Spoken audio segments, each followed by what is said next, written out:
In our previous session, we discussed foundations of time value of money.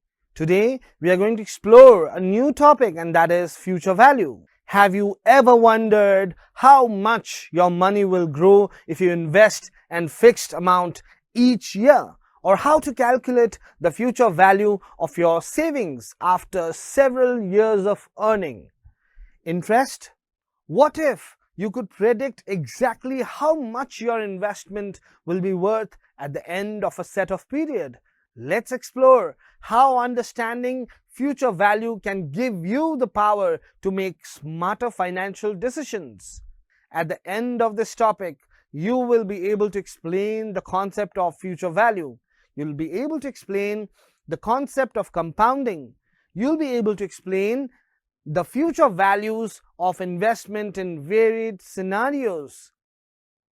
Let's say you have 100 rupees today and you decide to save it in a bank account that offers 5% annual interest. At the end of 1 year, this 100 rupees would grow to 105 rupees. This is the concept of future value, which is fundamental to understanding how money grows over time. Future value refers to the amount to which a cash flow grows after being compounded over a certain period. Compounding means earning interest on both the initial principal and the accumulated interest over previous periods. That means if you invest a sum of money today, future value tells you what it will be worth in the future. The rate of return or interest determines how quickly money grows. A higher rate of interest means a higher value. Also, the longer the money is invested or compounded, the greater the future value is. Now we will discuss the formula to calculate the future value of money. By applying this formula, we can determine how much an initial investment or present value will grow over a specified number of periods at a given interest rate. In simple words, this formula tells us how much a certain amount of money today will grow into a future when it earns interest. So future value is equals to PV multiplied by 1 plus I raised to the power n, where FV is the future value, that means the amount of money you will have in the future. PV is present value, the starting amount of your investment. I stands for interest rate, that means the rate at which your money grows per period, and N means the number of periods for which the money is compounded. It could be years, months, or any other time unit. Before taking an example to calculate the future value, let us first understand the concept of compounding. Compounding is the process of earning interest on both the initial principal and previously earned interest. At the end of each compounding period, example annually, semi-annually, quarterly, interest is calculated and added to the principal. This means the interest itself starts earning interest, which accelerates the growth of money. This creates a snowball effect where the value grows exponentially over time. This process is captured by the future value formula, which is FV is equals to PV inside the bracket 1 plus I to the power n. The frequency of compounding has a significant impact on the growth. More frequent compounding results in higher future value because interest is added more often. This is why investments like fixed deposits with monthly compounding grow faster than those with annual compounding. Let us see an example of growth table in the next slide. Let's consider an example. If you invest rupees 1000 at a 10% annual interest rate for 3 years, the value grows as shown. Each year, the principal increases because the interest is reinvested. The principal plus interest at the end of each year becomes the base for calculating interest for the subsequent year. So for the first year, the principal is 1000. For second year, it will be 1000 plus 10% interest, that is 1100. Similarly, for the third year, the principal will be second year base plus 10% interest, that is 1100 plus 10%, that is 1331. To put this into the future value formula, PV will be 1000, I will be 0.10, N will be 3. Putting these values, we get FV at the end of 3 years as 1331. Suppose you have 10,000 rupees today. If you invest this amount today, what do you think? How much time will it take for you to double this money? There's a simple and a quick way to estimate this using the concept of the doubling period. Doubling period refers to the time it takes for an investment to grow to twice its initial value, given a fixed interest rate. The rule of 72 is an approximation formula used to calculate the doubling period. As per this formula, doubling period is equals to 72 per interest rate. Let's take an example here. Suppose you have invested 10,000 rupees at an 8% annual interest rate. So as per doubling formula, 72 divided by 8, that is 9. Hence it will take approximately 9 years for 10,000 to grow to 20,000 at 8% interest rates. We have just learned the rule of 72 for estimating the doubling period of an investment. But there's more precise method called the rule of 69. It provides a more accurate estimate, especially for continuous compounding. The formula is doubling period is equals to 0.35 plus inside the bracket 69 divided by interest rate, close the bracket. Let us take the same example as we took for the rule retake. Let us take the same example as we took for the rule of 72. Where we retake. We have invested 10,000 rupees at retake. We have invested 10,000 rupees at 8% annual interest rate. Now when we put these values in the rule of 69 formula, we get 0.35 plus inside the bracket 69 divided by 8, close the bracket. After simplification, it becomes 0.35 plus 8.625, which gives a doubling period of 8.975 years. Now this result is slightly more precise than the rule of the 72, which gave us 9 retake. Now this result is slightly more precise than rule of the 72, which gave us 9 years. The rule of 69 incorporates the effect of continuous compounding, making it more precise for advanced financial calculations. It is especially used when working retake. It is especially useful when working with investments where interest compounds more frequently than annually. The compound growth rate helps us determine how quickly an investment or value grows over time. Whether we are analyzing the growth of a business, an investment, or even a population, this measure captures the average rate of growth per period. Compound growth rate reflects the average annual growth of an investment, assuming the growth compounds over time. It's commonly used in financial analysis, investment returns, and business growth projections. Now let us have a look at the formula of future value using growth rate. All denominations remain same except that we replace interest rate from growth rate. Here G stands for growth rate. If we rearrange this formula, we can derive the calculation of growth rate. So G is equals to, inside the bracket, future value divided by present value, closing the bracket, raised to the power 1 divided by n and minus 1. Let us take an example to understand the calculation better. Assume that an investment grows from 75 rupees to 180 over a period of retake. Assume that an investment grows from 75 rupees to 180 rupees over a period of 6 years. So here FV is equals to 180 rupees. So here FV is equals to rupees 180, PV is equals to rupees 75, and N is equals to 6. And we need to figure out the growth rate over here.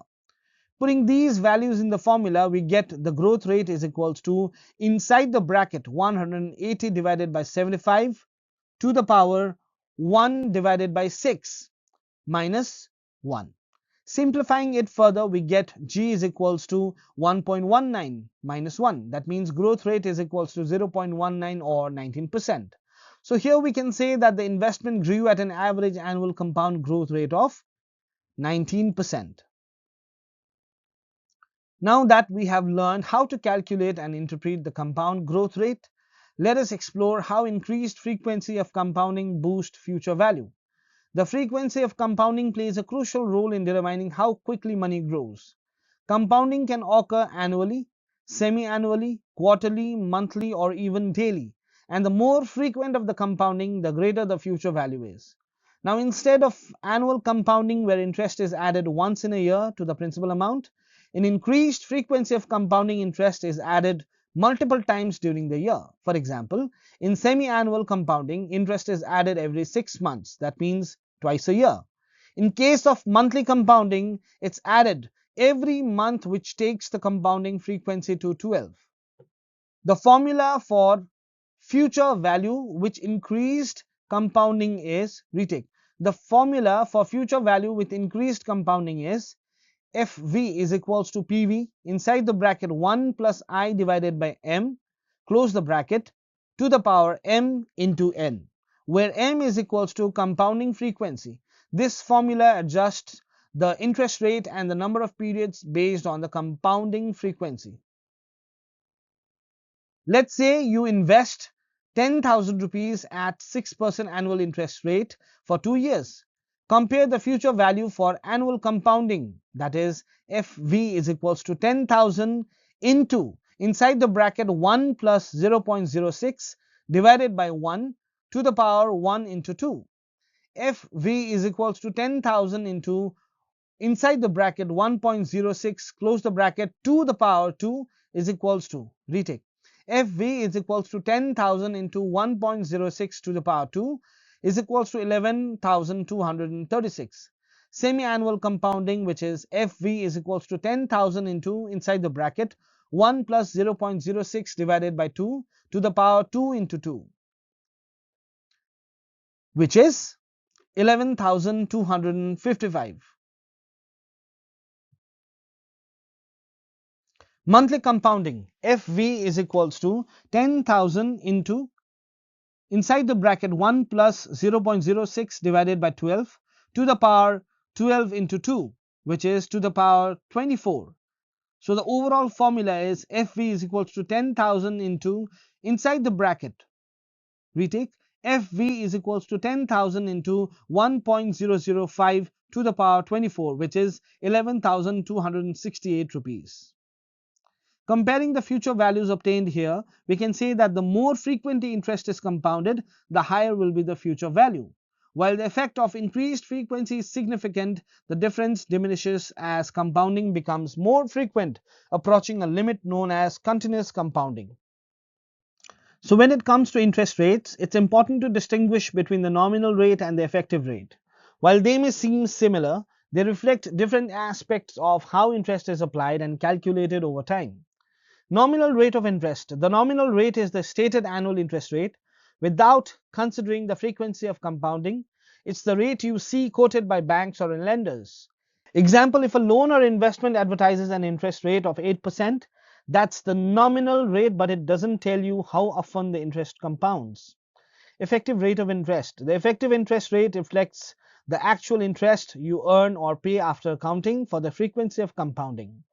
This rate gives a more accurate picture of the real return or cost of the investment or loan.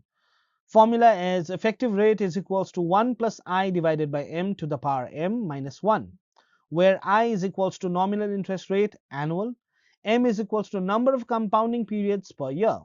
Now that we have understood the concept of nominal and effective interest rates, let's take an example to solidify the learning.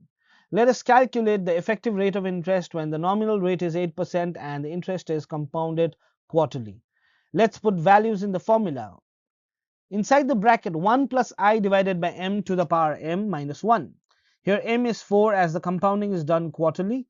I is 0.08. After calculating the effective rate of interest is 8.24%, which is slightly higher than the nominal rate. This is because of the quarterly compounding. The more frequently interest is compounded, the higher the effective rate will be compared to the nominal rate.